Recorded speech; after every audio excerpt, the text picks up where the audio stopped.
All right. All right, good to see everybody. Don't really have an opening statement or anything, but let's get right to it. Just now that you've had a couple days to sort of take a step back, how would you sort of evaluate how your first season went?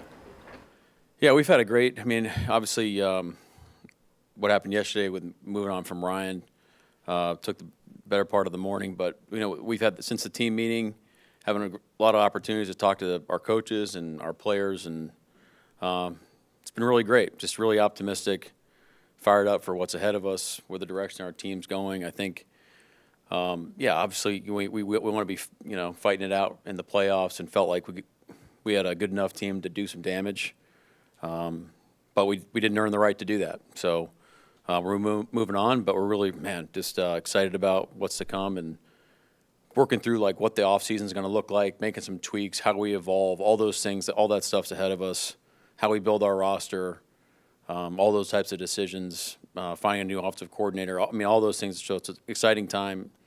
Excited about the foundation that we've been able to lay, and ready to get back to work.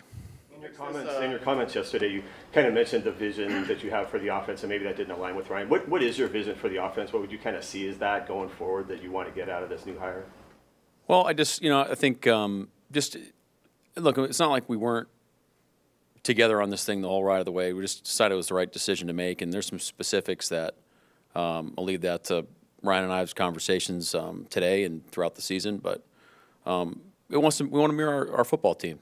All the things we've been talking about isn't that we weren't doing these things on offense throughout the year. We've done a lot of great things, but we want our offense to be a physical unit and dictate terms of the defense and play complementary football and get the ball to our playmakers frequently and in space, and let our quarterback play fast. So we were doing a lot of those things offensively. Just decided to go in a different direction.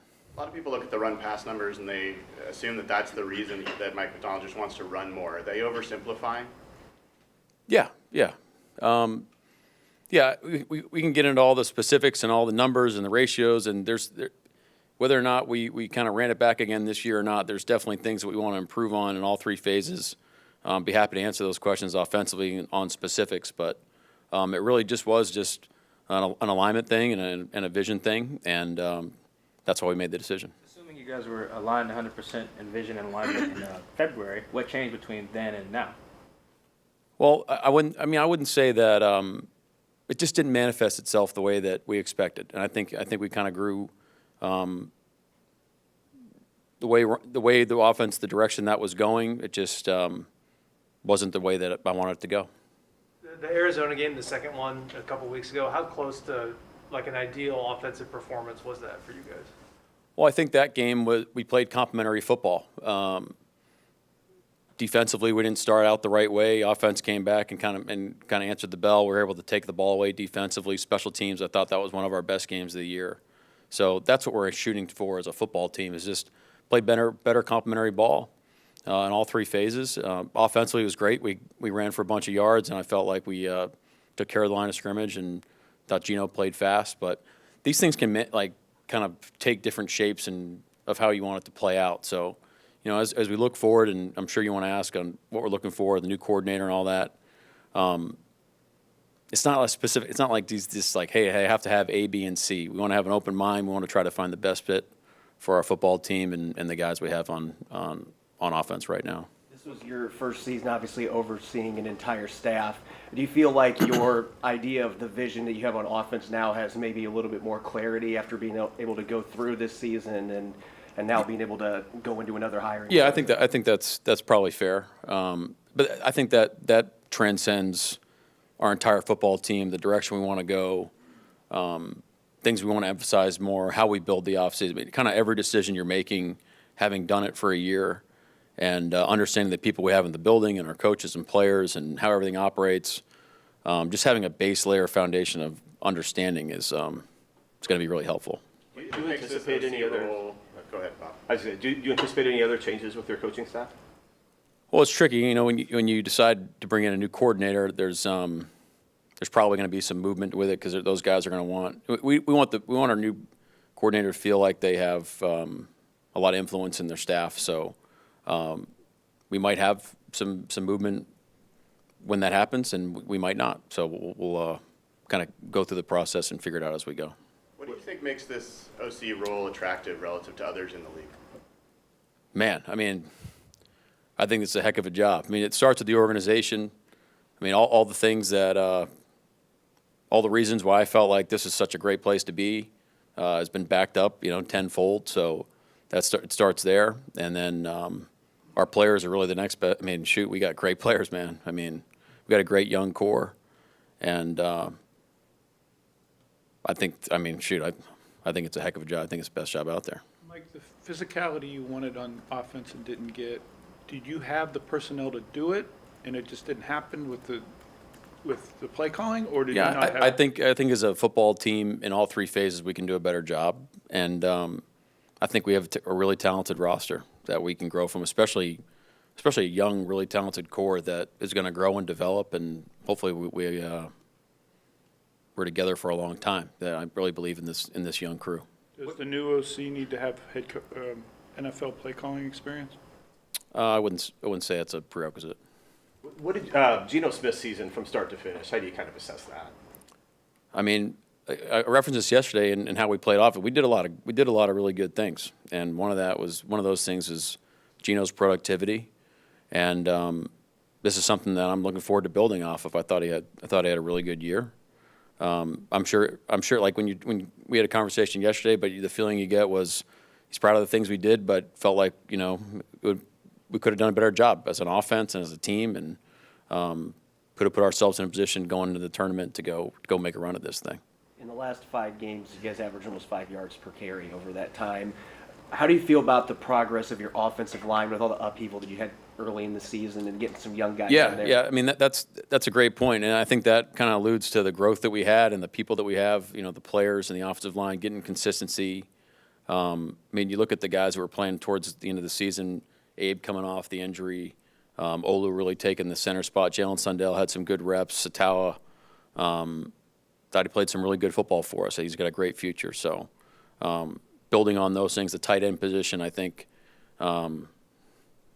we got some great players at tight end, and then our running backs. I mean, the emergence of Kenny McIntosh, when K9, wasn't able to finish the season. So I think there's a lot of bright spots moving forward up front. Mike, going back to how you build your roster, what kind of traits are you looking for in a player, just general in terms of? Well, these are things that John and I had conversations with since we walked in the door. For me personally, the first thing I told them was they got to love football. I mean, there's a certain mental makeup and character to you when you love the game by playing the game and not what the game does for you. And I think if you have that type of mentality, you're going to love the process that we have implemented here in this building, and we believe that if you do that and you do the right things, you're going to develop and you take your game to the next level. That's the first thing. But of course, I mean, this is a violent game. You got to be a physical football player. You got to be smart. You got to be dependable so your teammates understand you're going to be in the right spot.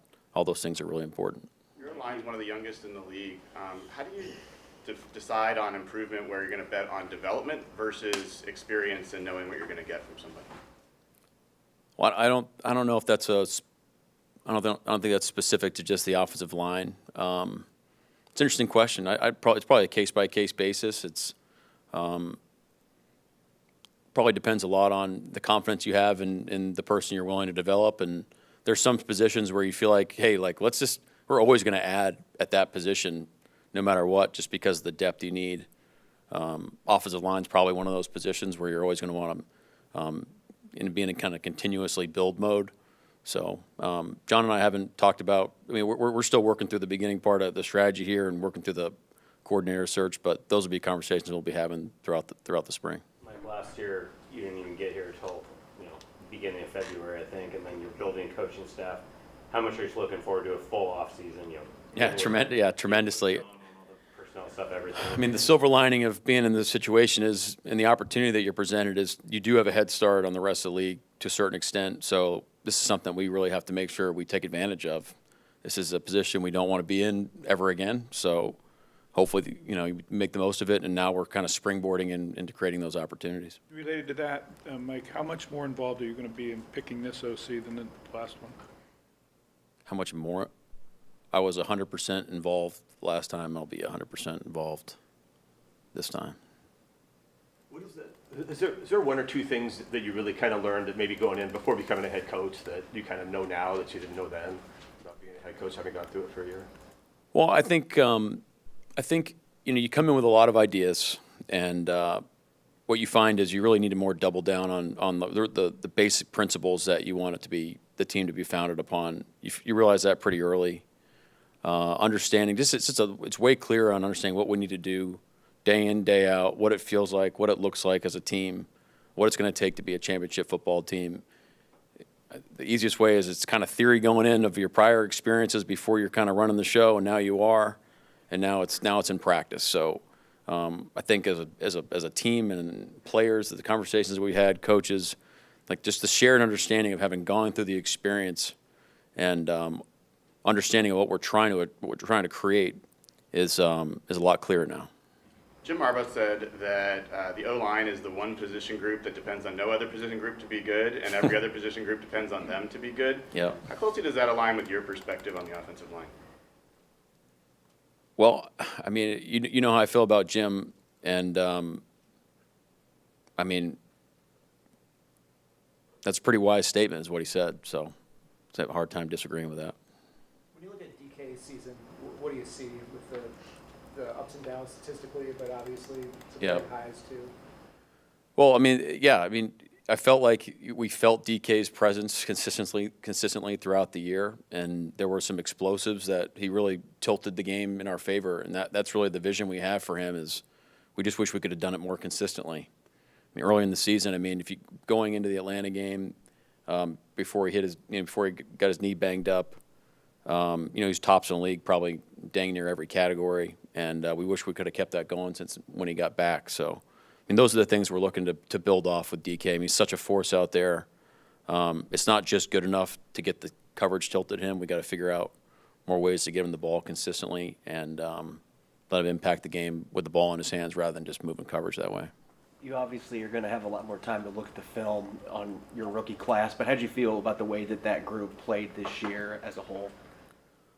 Well, I thought the guys did a great job. You kind of go through the list. Christian Haynes, I think he's got a great future. And Byron Murphy, I probably should have mentioned Byron first, but Byron is going to be a great player in this league. He already is a great player in this league. He's going to have a great career. He's in a great room. So like his role can skyrocket, and it'll be what he makes of it, and he'll create that. But this guy's a 3-down player. He's done a great job. We can go through it.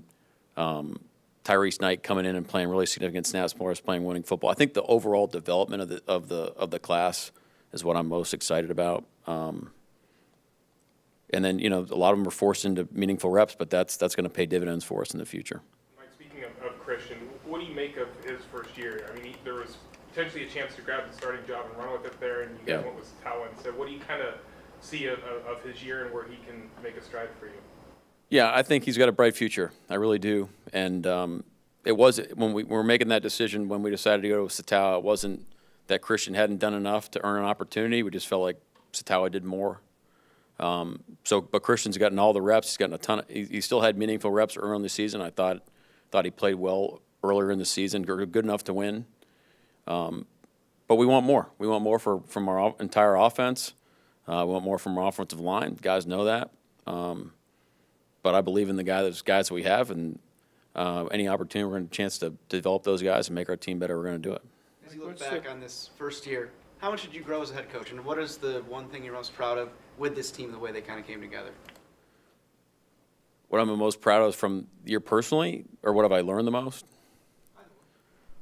I think I talked about it earlier. It's just a clearer picture of what we need to do on a day in, day out basis. You're kind of applying principles and from your earlier experiences and leading on conversations and people throughout the building of kind of figuring out how it all works. And the first time you do anything is the first time you do anything. So you're working through all those things.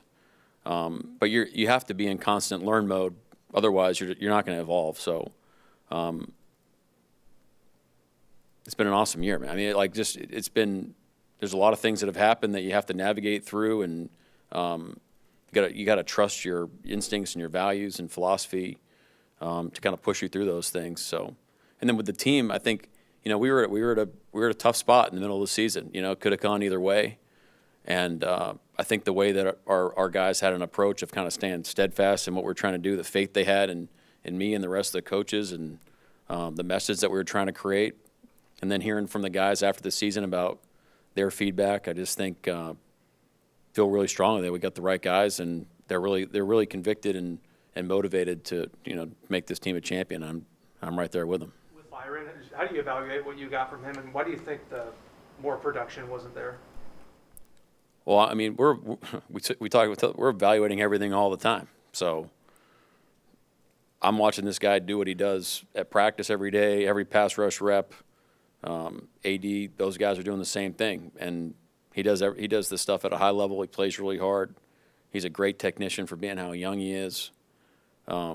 Just tough as nails, going out there and playing the last game. Not 100% and working through it. Production-wise, like, I know the sacks aren't there and the pass rush reps, but like every time this guy's taking a three technique pass rush rep, that means Leonard Williams isn't on the field. And right now, I think Leonard's probably the best, interior D lineman in the game. So it's like, what do you want to do? So we have to be more creative to get him on the field, but he'll earn those opportunities, and the production will be there in the long run. I'm convinced of that. This guy's a really good player. 7-1 on the road this year. What do you think helped you guys be a good road team, and I guess maybe how valuable is that skill set for a franchise moving forward that you can travel? Yeah. I mean, the first thing that happens is, like, I think the way we travel and how it's set up, I thought our operations folks like Jeremy and John, the way they set everything up, Andrew with the food, like, it's really seamless when we travel. Guys can really just focus on football, so I think we do it at a first-class level. And just the focus and keeping the team together. We don't want it to, it's like the business trip, we don't really use that language. It's really just, hey, let's stay loose, let's stay focused, let's kind of keep the task at hand, and go try to win a football game. So trying to keep it simple. But, yeah, just the mentality of the guys, operation-wise, offensively, operating on silent cadence, defensively, it's a little more quiet, so it's easier to communicate. And then, honestly, John, listen to your question. The first thing that comes to mind is we got to play better at home.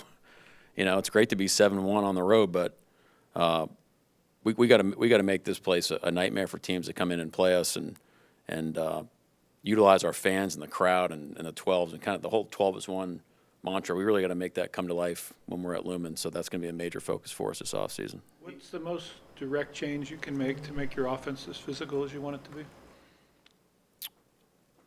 There's a lot of things you can do. I need to be better with those guys. I can how we message things, how we build it.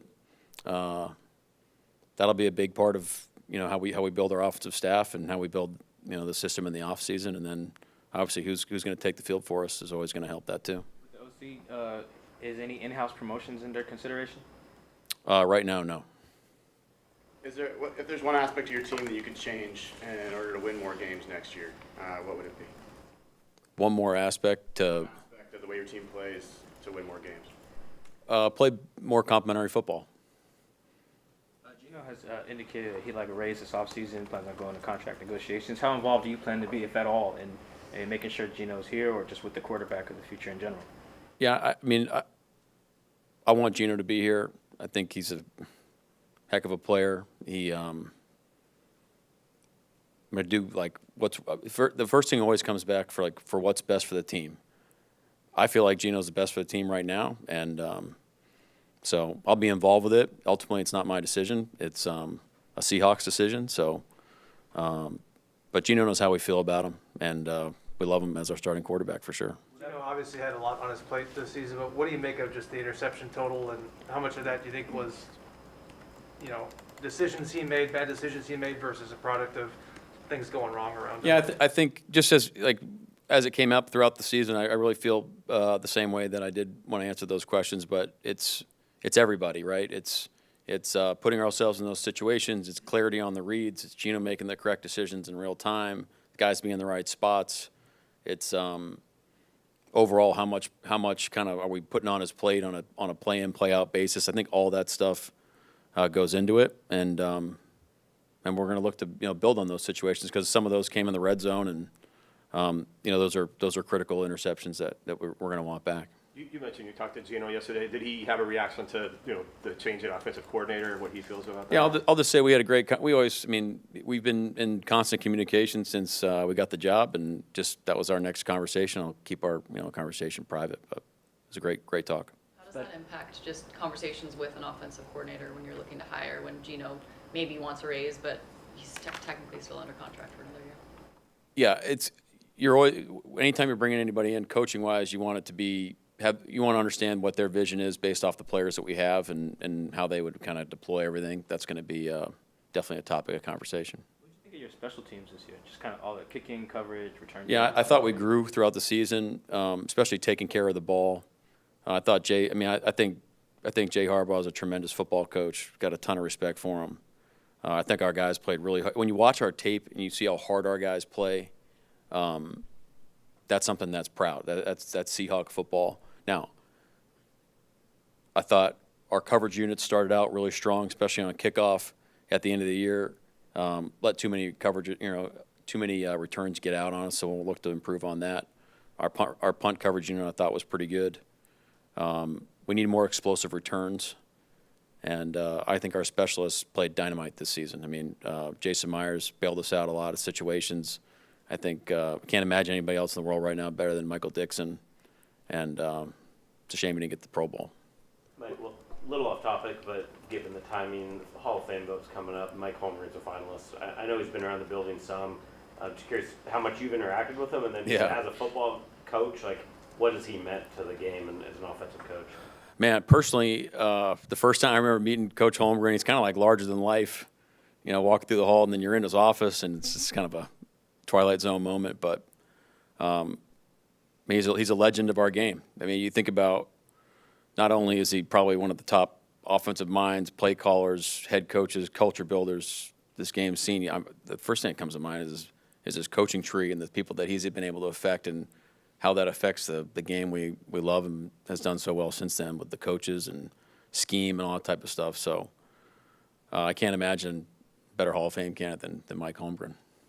Of course you're the head coach, Mike, but would you prefer an offensive coach who you could trust to give autonomy to run your vision, or do you want to be involved in that, the in-game type of thing?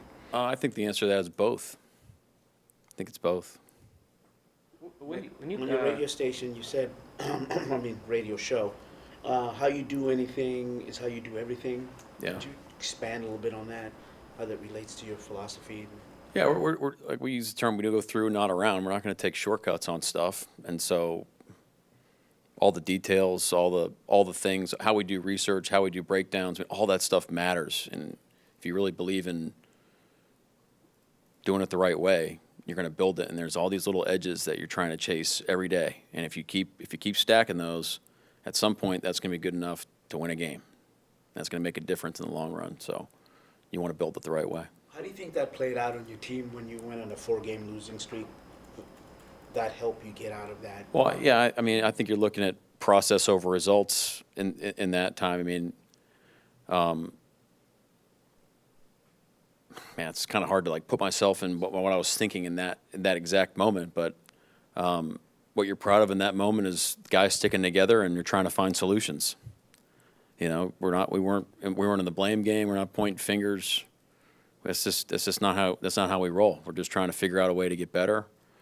And you don't want to go on a 4-game losing streak, but we're able to dig ourselves out just by sticking together and fighting through it. How does how the season went compared to what your expectations were for year one? Well, I wanted to win the Super Bowl. In order to do that, you got to win games. Then you got to make the dance. You want to win your division. You got to win your conference, and then you want to win the Super Bowl. So we did a lot of the first goal. We won 10 of our games. We didn't achieve any of the other goals. So ultimately we fell short. But you do look, and there are other things that we felt like we did well, where we're building in a position to go attack this thing moving forward. What do you think of Rick Wollen's season, and what do you feel like is the next step for him? I thought Reek had a good season.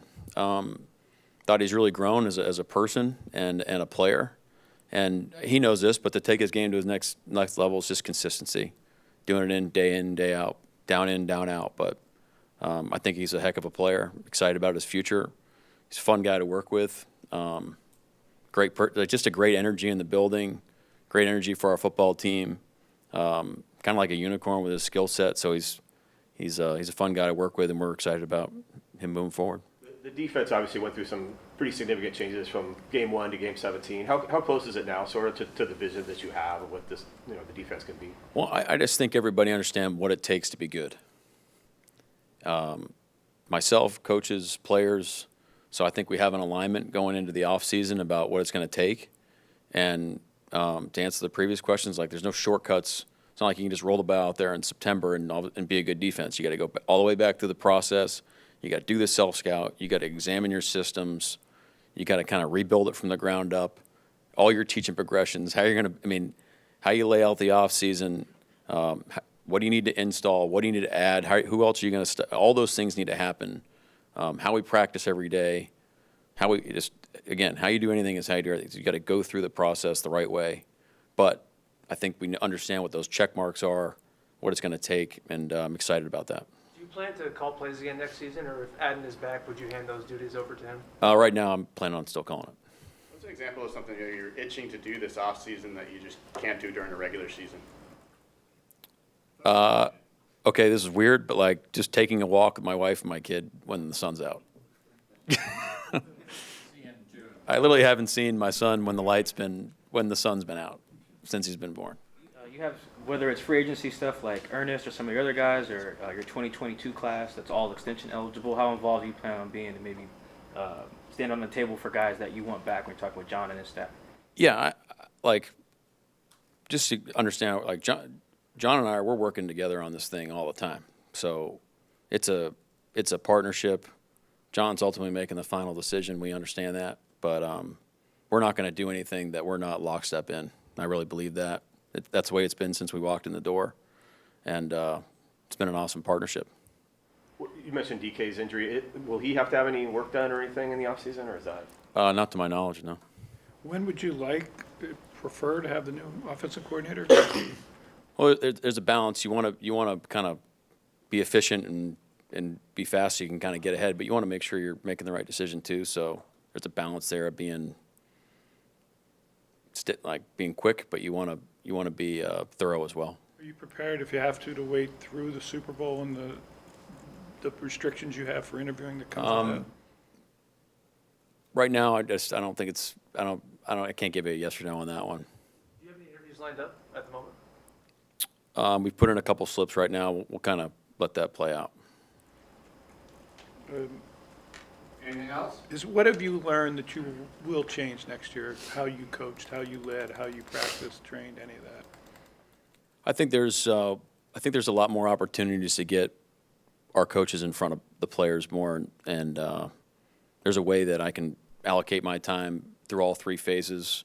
Where when you're building a defense with a staff that you haven't worked with on 90% of those people, that takes a lot of time. And ultimately, I want to coach the whole football team, so my time will be allocated more throughout each other phase, which is great. That's all good stuff. But empowering our coaches and how I allocate my time. To improve the offensive line next year, how much of it do you think is just about betting on the guys that you've got versus adding more to that room? Let me give you like a percentage, slices of the pie. It's both. It's both. I mean, we believe in the guys we got. I think and players are allowed to get better. So our guys are going to get better. They're going to develop. I think we got the right type of guys, and of course, at every you could ask me at any position, are you guys going to look to try to find other players at that position? Yes, yes, we are. Yeah, of course, we're gonna. And there's all these different ways that you can do that, and timing. Whether it's right now we're looking at free agency. Then we go to you know the cadence of it, but that's the mentality of, hey, we're going to develop the heck out of our guys, but we're never going to take ourselves out of the running of possibly adding a great player that fits us. Is Christian Haynes a viable option at center potentially? We'll see. We'll see. Right now, I'm thinking more guard, but that's a conversation that can be had. Is